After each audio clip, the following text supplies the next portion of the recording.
శ్రీకృష్ణ పరబ్రహ్మణే నమః. నిన్నటి పారాయణంలో మనం పరీక్షిత్ మహారాజు శుకుడిని హరిపాదాలు పట్టుకుని హరినామం చేసుకుంటూ హరిచింతన చేసుకుంటూ ఉండేటట్టుగా ఆయన కథలను చెప్పమని చెప్పి అడిగారు. అసలు భాగవతంలో శుకుడు రావడమే ఒక పవిత్ర ఘట్టం. అటువంటి సుఖబ్రహ్మ వచ్చి పరీక్షిత్తు చెప్పిన మాటలు విన్నాడు. గురువు శిష్యుని ఆర్తిని తీర్చగలవాడై ఉండాలి. గురువు శిష్యుల ఐశ్వర్యమును తన ఐశ్వర్యముగా భావించకూడదు. శిష్యుడినే తన ఐశ్వర్యముగా భావించాలి. అంతేకాని గురువుకి ఐశ్వర్యమునందు కాంక్ష ఉండకూడదు. అటువంటి కాంక్ష ఉన్నవాడు గురువు కాలేడు. గురుగీతలో పరమశివుడు పార్వతీదేవితో చెబుతాడు, గురువు అంటే ఎవరో తెలుసా? సతతము ఎవరి వాక్కు అజ్ఞానమును దహించి వేస్తుందో, ఎవరు సమస్త పురాణ సారములను వడబోసి అలవోకగా అర్థమయ్యేటట్టు చెప్పగలిగిన వాక్కు నైపుణ్యం పొంది ఉన్నాడో, ఎవడు తన నిత్య జీవితంలో అనుష్ఠాన పర్యంతరం వరకు భగవద్భక్తిని సాధించుకుని ఉంచుకుంటాడో వాడు గురువు. కొన్ని కోట్ల జన్మల నుండి మన వెంట తరుముకుని వస్తున్న కర్మపాసములను, మనం సంపాదించుకున్న పాపరాశి ధ్వంసం అయిపోయడానికి కావలసిన మార్గమును ఎవడు ఉపదేశం చేస్తాడో వాడు మాత్రమే గురువు. గురువు పైకి భౌతికమైన శరీరంతో కనబడుతూ ఉంటాడు, కానీ ఆయన జ్ఞానము అనే అగ్నిహోత్రంలా ఉంటాడు. ఎప్పుడూ ఆయనలోంచి జ్ఞానాగ్ని వెళ్ళబడుతూ ఉంటుంది. ఆయన ఒక మండుతున్న అగ్నిపర్వతం లాంటివాడు. అటువంటి గురు శిష్యుని ప్రశ్నను చూసి అవతలవాడు నిరుత్సాహపడేటట్లు మాట్లాడకూడదు. శుకుడు తన గురించి తాను ఏమీ చెప్పుకోలేదు, కానీ ఒక మాట చెప్పాడు. పరీక్షణ్ మహారాజా, నేనొక విషయం చెబుతాను, జాగ్రత్తగా విను. పూర్వం ఖడ్వాంగుడు అనే ఒక రాజు ఉండేవాడు. అతడు దేవతలకు సాయం చేయడం కోసమని, యుద్ధం చేయడం కోసమని భూమిని విడిచిపెట్టి రథముని ఎక్కి స్వర్గలోకమునకు వెళ్ళి రాక్షసులతో యుద్ధం చేశాడు. చాలా దీర్ఘకాలం పోరు సాగింది. రాక్షసులు ఓడిపోయారు. తదుపరి దేవతలందరూ ఖడ్వాంగుడిని అభినందించారు. నీవు మా కోసమని పైలోకమునకు వచ్చి యుద్ధం చేశావు, నీకేం వరం కావాలో కోరుకో అన్నారు. అప్పుడు ఆయన, నాకేమీ వరం అక్కర్లేదు, కానీ నా ఆయుర్దాయం ఎంత మిగిలిందో చెబుతారా అని అడిగాడు. అప్పుడు దేవతలు వాని ఆయుర్దాయం లెక్క చూసి ఇంకొక గడియ మాత్రమే ఉన్నదని చెప్పారు. తాను తరించిపోవడానికి ఈ ఒక్క గడియ ఆయుర్దాయం చాలునని ఖడ్వాంగుడు భావించాడు. వెంటనే తన రథం ఎక్కి గబగబా భూమండలానికి వచ్చేశాడు. వచ్చి అంతఃపురంలోకి వెళ్ళి ఈ మాట చెప్పేసి ధ్యానమగ్నుడై ఈశ్వరుని ధ్యానం చేస్తూ కూర్చుని శరీరాన్ని విడిచిపెట్టేసి మోక్షాన్ని పొందాడు. ఒక్క ఘడియకాలం మాత్రమే ఆయుర్దాయం కలిగిన ఖడ్వాంగుడే మోక్షమును పొందగలిగాడు. నీకు ఇంకా 7 రోజుల సమయం ఉంది, నీకు తప్పక మోక్షం లభిస్తుంది అని చెప్పాడు శుకుడు. ఎంత గొప్పగా మాట్లాడాడో చూడండి. ఇలా మాట్లాడిన వాడు గురువు. మళ్ళీ మళ్ళీ మంచి మాటలు చెప్పి భక్తులను భగవంతుని దగ్గరకు చేర్చే ప్రయత్నం చేసేవాడు ఎవడైతే ఉంటాడో ఆయన గురువు. అంతేగాని తన పాండితీ ప్రకర్షణను ఆవిష్కరించుకోవడం కోసం పెద్ద పెద్ద విషయాలను తీసుకొచ్చి చెప్పేస్తే ఎదుటివాడికి అర్థం కాక వాడు చిన్నపుచ్చుకు వెళ్ళిపోయేటట్లు చూసేవాడు గురువు కాదు. మరణించే వారందరికీ పరీక్షిత్తు ప్రతినిధి. ఈ సమస్త జగత్తులోని వారందరూ 7 రోజులలో మరణించేవారే. ఆయన దేశమును ఏలినవాడు కావచ్చు, మహాజ్ఞాని కావచ్చు, గొప్ప చిత్రకారుడు కావచ్చు, కవి కావచ్చు, పండితుడు కావచ్చు. ఎవరైనా ఎంతకాలం బతుకుతారు? 7 రోజులే. చనిపోవడానికి 8వ రోజు లేదు. చనిపోతే ఆది, సోమ, మంగళ, బుధ, గురు, శుక్ర, శని ఈ 7 రోజుల్లోనే పోవాలి. కాబట్టి ఎవరికైనా ఈ 7 రోజులే.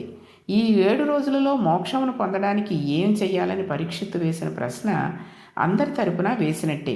ఇప్పుడు శుకుడు చెప్పే జవాబు మనందరికీ చెప్పినట్టే. పరీక్షిత్తు అందుకున్నట్టు ఎవరు అందుకుంటారో వాళ్ళందరూ పరీక్షిత్తుల్లా మోక్షాన్ని పొందుతారు. ప్రపంచంలో చావుకి భయపడం అంత వెరితనం ఇంకొకటి లేదు. చావుకి భయపడి మనం పారిపోలేం. అది ఎప్పుడు వస్తుందో తెలియదు. ఒక పొయ్యి, రోలు, ఒక భార్య, కొందరు బిడ్డలు, కుటుంబము, సంసారం అని దేనికి పనికి వస్తాయి? ఒక వ్యక్తి తన జీవనయాత్ర సాగించుకోవడానికి పనికి వస్తాయి. వీటితో జీవితం వెళ్ళిపోతూ ఉంటుంది. అయితే తదుపరి జీవితంలో మన దృష్టికోణం నందు ఏదైనా మార్పు వచ్చిందా? ఎప్పుడో అప్పుడు ఈ శరీరం వెళ్ళిపోవడం ఖాయం. దృష్టికోణం మార్చుకోవాల్సింది తనకంటూ ఏమైనా ఉందా? ఈశ్వరుడి గురించి నేను తప్పించగలనా అని ఆలోచించాలి. ఎక్కడికి వెళ్ళినా ఏది పడదు అని అనుకుంటూ ఉంటారు చాలామంది. మనం పడుకోవడానికి జీవితాంతం పరుపు కావాలని అనుకుంటాం.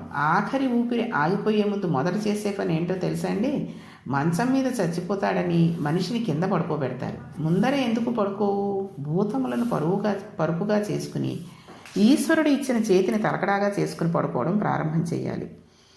పిల్లలు వారి వారి జీవితాలలో స్థిరపడిపోయారు. ఇంకా నన్ను ఉద్ధరించేవారెవరు?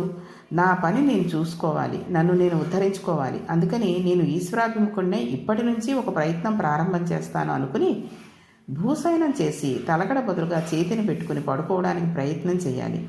పడుకోవడానికి గదులే అక్కర్లేదు, వెళ్ళిపోయే శరీరం వెళ్ళిపోతుంది. ఈశ్వర నిర్మితమైన ప్రకృతి ఉంది, గుహలు ఉన్నాయి. ఈ గుహలలోకి వెళ్ళి మనం ఎందుకు తప్పించలేము? ఈశ్వరుడు ఇచ్చిన దానితో సంతృప్తి పడి ఈశ్వరుని ధ్యానిస్తూ ప్రశాంతంగా ఆధ్యాత్మిక జీవితంను గడపడానికి ప్రయత్నించాలి. సంసార లంపటమును, ఇంద్రియ లౌల్యములను, లేనిపోని అహంకారమును తగ్గించుకుని మన గతం గురించి మాట్లాడడం తగ్గించి వేసి ప్రయత్నపూర్వకంగా ఈశ్వరుడి గురించి మాట్లాడడం ప్రారంభించాలి. 50వ ఏడు వచ్చేటప్పటి నుంచి వచ్చే గొప్ప అవలక్షణాలు వాచలత్వం. తనంతట వాడిని తాను అనే అహంకారం పెంచి పోషించుకుంటాడు. తాను ఉద్యోగంలో ఉన్నప్పుడు చేసిన కొన్ని తప్పు పనులను తను సాధితములుగా చెప్పుకుంటాడు. తాను వయస్సులో ఉండగా అలా ప్రవర్తించానని క్షమాపణ చెప్పడు. తాను చేసిన ఈ పనులను తన కొడుకులకి, మనమలకి చెప్పుకుంటాడు. ఇంకా లేనిపోని ఆభిత్యాతాలన్నింటినీ వంటికి పెట్టి ఇంకా సుఖంగా జీవించేద్దామని అనుకుంటూ ఉంటాడు. ఎంత సుఖంగా దీనిని ఉంచుదామని మనం అనుకుంటూ ఉంటామో వెళ్ళిపోయే సమయం ఆసన్నమైనప్పుడు ఎన్ని సుఖములు తీసుకువచ్చి అక్కడ పెట్టినా మనం సంసారనందు సాధించిన ఏ ఉపకరణం చేత మరణమును తప్పించుకోలేము. అలా అని శుకుడు తీర్పు చెప్పాడు.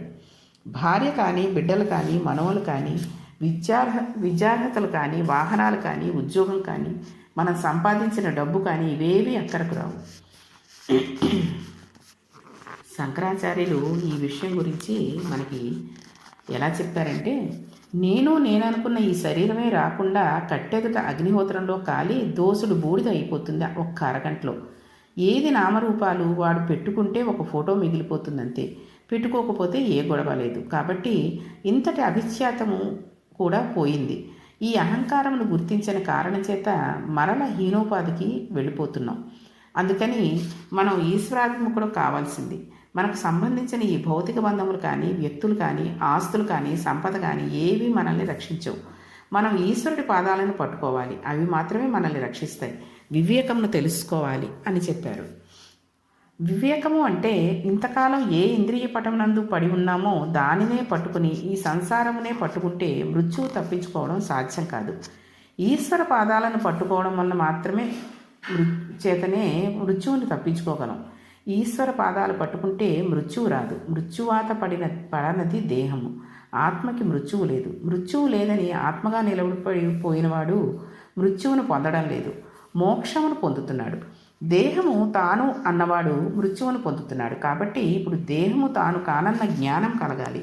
ఇటువంటి జ్ఞానము గురువు అనుగ్రహం చేత, గురువు భాషణం చేత వస్తుంది. కాబట్టి గురువుతోటి సంగమం పెట్టుకోవాలి. గురువు అనుగ్రహం కోసమని ప్రయత్నం చేయాలి. ఇలా ప్రయత్నం చేసి ఈశ్వరుడి పాదాలు గట్టిగా పట్టుకోవాలి. అలా పట్టుకుంటే కలిపురుషుడు మన యందు ప్రవేశించి మనకు వ్యామోహను కల్పించలేడు. ఇక్కడ శుకుడు విరాట్ రూప వర్ణమునంతా చేసి హరిలేని పదార్థం లేదు. ఋషులు, సముద్రములు, భూమి, పంచమహాభూతములు ఇవన్నీ కూడా ఈశ్వరుని అంగాంగములై ఉన్నాయి. కాబట్టి ఎక్కడ చూసినా ఉన్నది ఈశ్వరుడు ఒక్కడే. కానీ ఈశ్వరుడు కనబడడం లేదు. ఎందుకు కనబడట్లేదు? అదే మాయ. ఇది నామరూపములందు కలిగిన తాదాత్మ్యం తదధిష్టానమైన బ్రహ్మమునందు కలగదు. అలా కలగాలంటే మాయ తొలగిపోవాలి. ప్రపంచంలో ఉన్నది మాయ అని తెలిస్తే మాయ తొలగిపోతుంది. రామకృష్ణ పరమహంస ఒక అందమైన ఆఖ్యానం చెప్తారు. వెనకటికి మహానుభావుడైన ఒక ఆయన ఒక ఆశ్రమంలో ఉండేవాట. ఆయనకు ఒక శిష్యుడు ఉండేవాడు. ఆ ఒక్కగానొక శిష్యుడు ఒక రోజున ఇంట్లో ఏదో ముఖ్యమైన పని ఉందని వారం రోజులలో తిరిగి రాగలనని చెప్పి వెళ్ళిపోయాడు. అందువల్ల గురువుగారికి ఒక శిష్యుడు అవసరం ఏర్పడింది.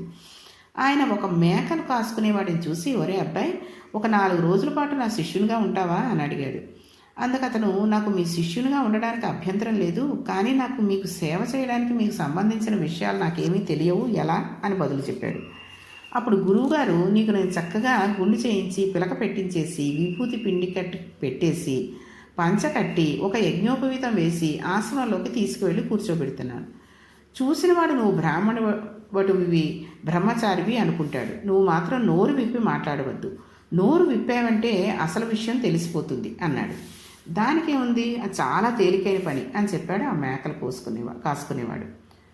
ప్రపంచంలో చాలా తేలిక అనుకున్నవే కొన్ని సందర్భాల్లో చాలా ప్రమాదాన్ని తీసుకొస్తూ ఉంటాయి. వెనకటికి నటన రానివాడు ధృతరాష్ట్రుని పాత్ర వేయడానికి ఒప్పుకున్నాడు.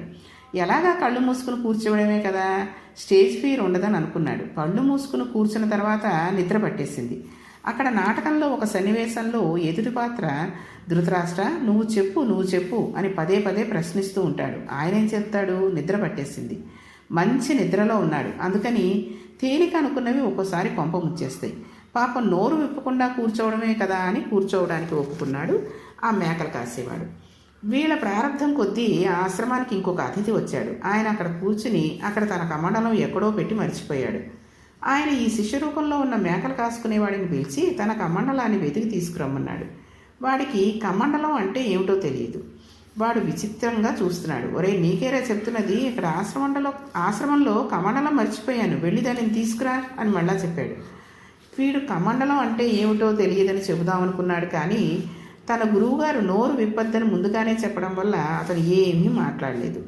అప్పుడు ఆ కొత్తగా వచ్చిన ఆయన 4-5 సార్లు తన కమండలం తెమ్మనమని అడిగి వీడు బదులు చెప్పకపోవడంతో నువ్వు కానీ మేకలు కాసుకునేవాడివా ఏమిట్రా అని అడిగాడు. అనగానే వాడు లేచి పారిపోయాడు. అంటే వాడిని మేకలు కాసుకునేవాడు అని గుర్తించబడగానే వాడు పారిపోయాడు. ఇది మాయ అని గురుముఖంగా తెలియగానే మాయ తొలగిపోయింది. ఇప్పటి వరకు అది తొలగదు, దానికి ఈశ్వరానుగ్రహం తోడైతే అది తొలుగుతుంది. మాయ తొలగినప్పుడు లోపల ఉన్న ఆత్మ భాషిస్తుంది. ఇంద్రుడు చీకట్లో ఒక సరోవరంలో ప్రతిబింబిస్తూ ఉంటాడు. అలలు కదులుతూ ఉంటాయి.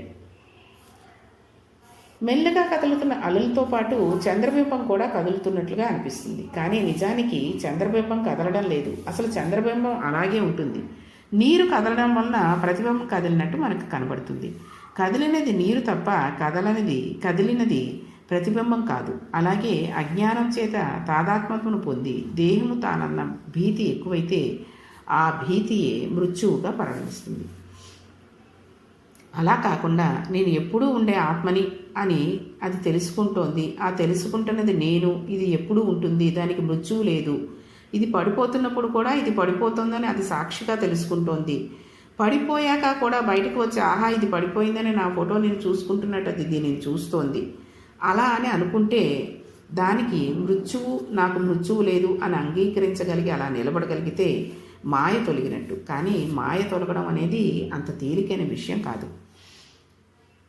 పరీక్షిత్, ఈశ్వరుడు కోసం నీవు ఎక్కడా తిరగనక్కర్లేదు. ఉన్నది శ్రీహరి ఒక్కడే, అది తప్ప ఇంకొకటి లేదు. విశ్వము హరి, హరే విశ్వము.